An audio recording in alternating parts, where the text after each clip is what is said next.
There it There is. we go. Got it. Got it. All right. Well, then we are ready to roll. Let me change this over to on. Welcome, everybody, to SongNet. I'm Jimmy, and we've got quite a few people here tonight, so we're going to try to run through as fast as we can.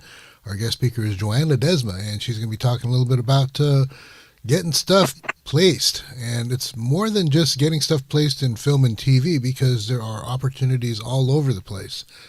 One of the things that she's been involved with for a long time is Saban Entertainment, and Saban, as you know, has a hand in a lot of other things too, not just movies and the old Power Ranger stuff, but a lot of things. Mhm. So, anyway, she's also been traveling around managing a couple of artists and a bluegrass band and playing a bit as well. So at this point, we're going to turn over to Joanne, and then she'll talk a little bit about that, and I guess then we'll start listening to all your stuff. So, Joanne, take it away. Thank you for that introduction, Jimmy. I don't know if you know this, that I licensed music to General Mills on cereal boxes. Um, this past November, I just got paid to read a contract for music in a stuffed animal. So you know when you go and you have Christmas songs and stuffed animals, and you have I did one for a snow globe. It was like little Christmas bell melody. So you wind it up, right? And those are always fun because those kinds of licenses for your music, they know how many they're going to manufacture. So we already know how what the publishing is going to be up front. They're going to make, 250,000 of them and sell them at Costco. So that's 250,000 automatic licenses for your instrumental music to be in a snow globe. Anyways, that's what he's talking about, other stuff. So, so a couple things. You guys can always go to musicbizgal.com and read my background. So I because we don't have time to go through it. So you know that um how much to pay attention to my comments and how much to ignore me, because you can see if I'm have what my strengths are. My I do critique music in all genres. I do license music in all genres. I do manage music in different genres. um but I don't do a lot of hip hop. I just think there's people who are better at it, and it's just too noisy for me sometimes. But I do work in all genres in licensing. So I think with that being said, we should just get into the critiques, right? Okay, so who Yeah. we gonna have up first? Oh, and lyrics. Sometimes I will critique lyrics. I try not to, because we all have heard songs that go to do da da, and they're number one hits, or shooby dooby doo, and they're number one hits. So I try not to take away. If you were taking my songwriting class or I was mentoring you, then I would get more involved in lyrics. But for time, for to shorten our time, you're gonna post the lyrics though, right? If they're I there. have them all. Yeah. If you Yeah, want to look okay. at it, yeah. Yeah, That's I good. will look at them. Sometimes as you've seen me, a lot of you are return people from SongNet. Thanks for coming back. Um, I will see your lyrics before I even hear the music, and I can already tell there's gonna be issues. There's all this word and there's no words and all this word. I'm like, all right, it's already missing a bridge. I don't see where the chorus is. So sometimes with structure, I can just tell by looking at lyrics. But let's go ahead. You'll figure this out as we go along. So who's up first, Stephen? Okay. So I'm doing this in the order that I more or less received them. I do have one request for a little bit earlier, which I can do with Gia. But let's first up, we've got Kevin Caldwell. Kevin's here, right? Where's Uh, Kevin at? Okay, hi Kevin. there he is. And And then I am. also, My if husband accounted for. Okay. okay, and everybody that's not being reviewed, please make sure that you're muted so that we don't have the your sound shifting things over. So appreciate that. all right. So what I do is I share the screen and then put up the lyrics, and then we'll play this song. What genre is this song gonna be? Okay. Yeah, it's kind of it's basically a Okay. folk sort of genre. Yeah, Okay. thanks. This is called Charles, and let me make it so you can actually see it. Hopefully you can see that. And then here Pull we it go. down more so I can get, yeah, that's good. Okay. Pull it up a little more so I can see a little more lyrics. Okay. Is the volume okay? Yeah, actually it sounds pretty good.